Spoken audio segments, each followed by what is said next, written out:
Coach, so Frank Martin's teams are known to be physical, rebound well. You guys ready for this challenge? You think you live up to that physicality challenge?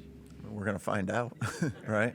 Yeah, they play the same way every year. Like, they're going to be tough, they're going to be physical, and that's no different this year. So we understand kind of what that challenge is going to be on Friday, and it'll be a great test for us to see if we can match that type of physicality. The rebounding wasn't great in the first game, but and he talked about that afterwards. Do you think this can be a good, adequate, great rebounding team? What's your future prognosis of them there? Yeah, I think we can be a good rebounding team. I mean, the things that I'm seeing right now isn't just getting overwhelmed. It's more about we got to continue to create better habits, and you got to lay bodies on people. You got to hit, and most of the rebounds that we're not getting is just a lack of executing those type of box outs. So. That's been our mission kind of from June till now, is to continue to get better and better at that. But I anticipate that we're going to get there one way or the other, that we'll be able to get bodies on people and be a good rebounding team. You used the word hit a couple of times in reference to rebounding. How are you practicing that? Do you use blockout pads? Do you other things to kind of emphasize that and say you've got to really create contact? Yeah, for the most part, in the summertime, we do maybe a little more live combat, if you will. As we get into the season here, it's more of the pads and just, doing reps of hitting a pad, just to reinforce creating that. But not necessarily hitting bodies every single practice right now. He got 26 in that first game. What do you see from him? What's his issues? He had 8 threes. Yeah, he shoot it. Yeah, he can score. He's a good scorer. So we're gonna have to do a good job on him, making sure that we're aware of where he is and the type of ways that he likes to score. But good player, can really put it in and put it in the bucket. Size too. They got the 6'8" and the 6'10" kid. Both of them scored doubles. What do you see there from their two bigs? Yeah, they're aggressive. Again, like we talked about, they're gonna pound the glass. They're gonna try and throw it in there. They're gonna try and out tough you in the interior. And collectively as a group, that's just kind of their mindset. All the way across. So, but good physical, tough players. Do they send 5 to the glass? Is there opportunities if you grab rebounds to get runouts? Have you seen that from them? Yeah, there's opportunities. I mean, anytime there's a team that's pretty aggressive on the offensive glass, that you can create some opportunities in transition too. But we got to do our job first. That's number one. We got to get the ball. Yeah, and if you got to make them miss first, that's part of it too. So you can get one.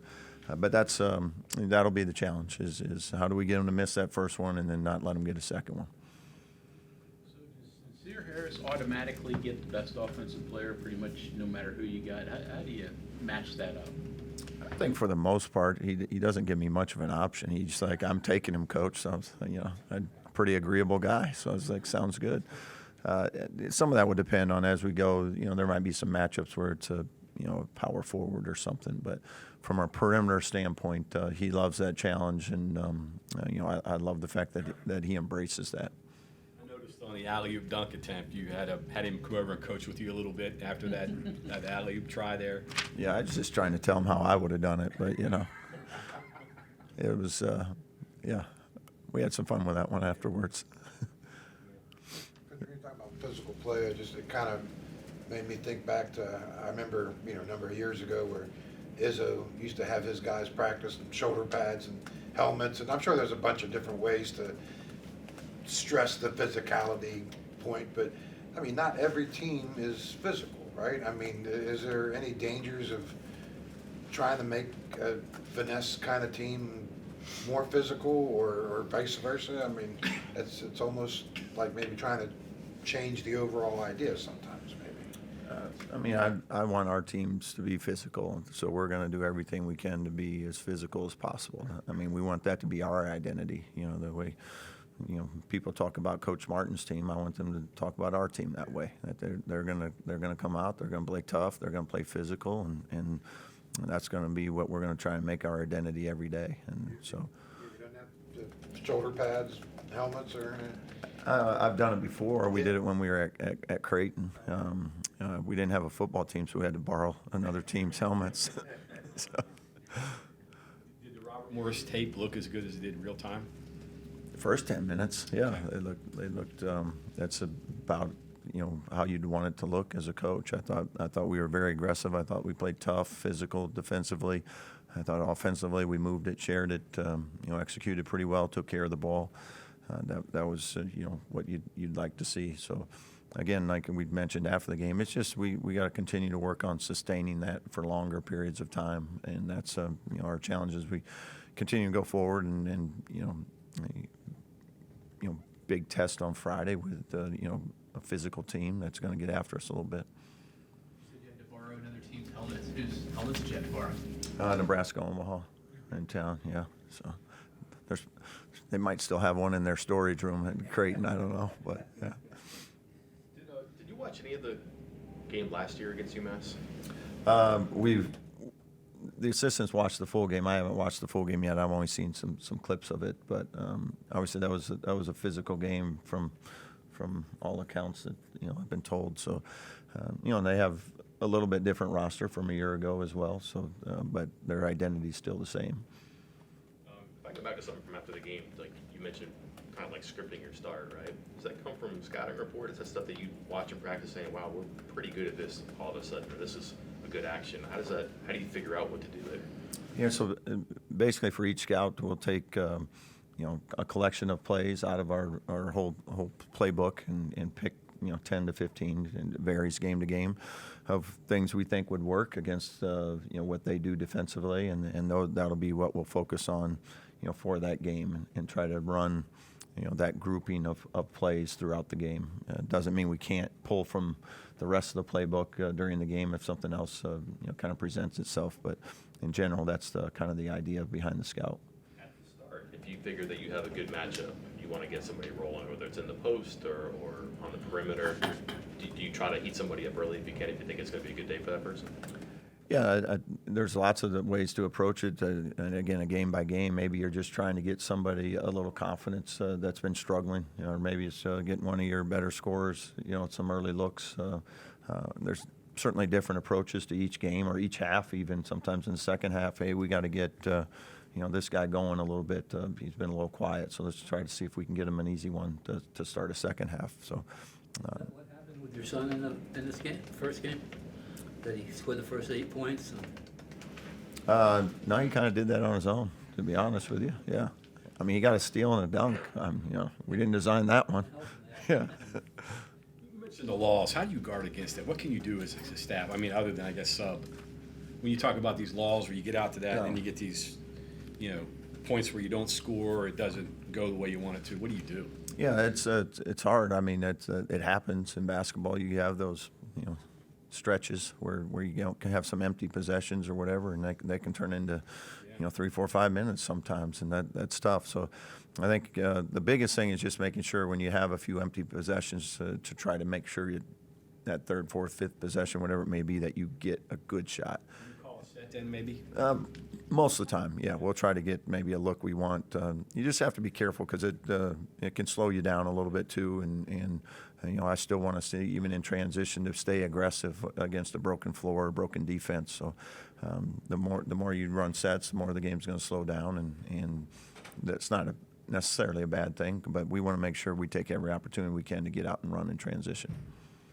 Defensive rebounding, some players can go for block shots and still recover, box out, get to the boards. Some, it kind of takes them out of position and they don't recover as well. So do you look for that and try to coach that, say, hey, don't get in the mindset of just chasing and swinging at the ball? Yeah, I think you have to be careful, and we don't have an elite shot blocking team either. Some teams are like, go get every ball, go try to block everything. We have to be a little more selective of, hey, if you're going to go, you got to get it, because now even if they miss, there's nobody left on that backside to clean it up. So you want to be a little more selective on that. Try to play it as one-on-one as you can, and wall up, verticality. That way you got all the bodies you need to try to hit on the backside. Look at the physicality aspect. What do you, statistic maybe wise, what do you look at besides rebounding to let you know that you're matching or exceeding it? mean, handling adverse situations? What exactly do you I look mean, for outside of the to me, it's really just what your eyes tell you. I mean, you know, even defensively, we don't chart deflections or, you know, hey, we got to get this number of, you know, tips or, you know, that type of stuff. Ours is just like, are we gritty? Are we tough? You know, are we getting through screens? Like, you know, you can kind of see it and feel it almost when you're hooked up the way we want to be playing. And that's kind of how we base our physicality. Like we said, hitting bodies on rebounds, like, that's just a mindset overall that we want to make sure that we come into every game with. Along that same line, playing a physical team, is Tanner ready to go in there and mix it up with a team like this?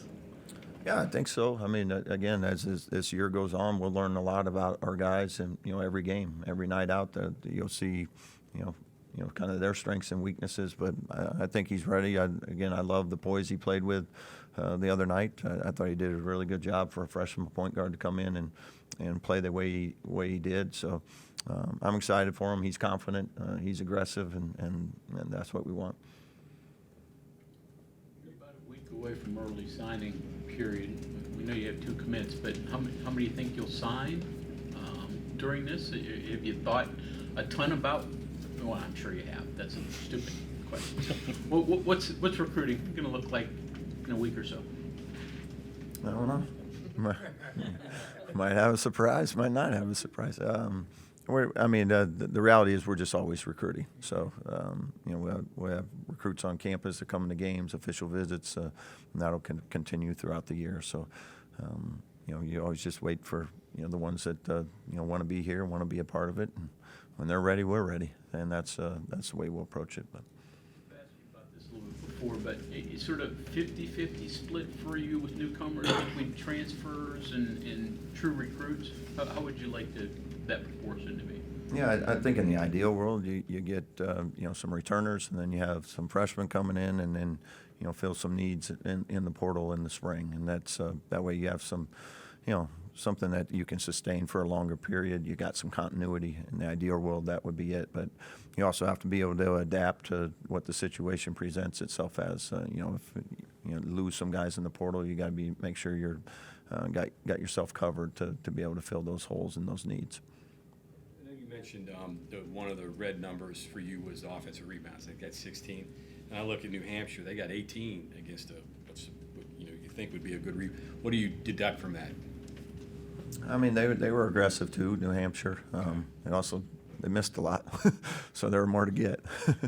I just think overall they were pretty aggressive attacking the glass as well. So, you know, and again, the rebounding, it is both ends. You know, defensively, we got to hit bodies, and then offensively, we tell our guys, you got to do your job. We got, you know, certain guys that need to get back, and the other guys we need to go get some ourselves so we can get those second opportunities as well. What did you see from Robert Morris? What were they? Was it just misses too?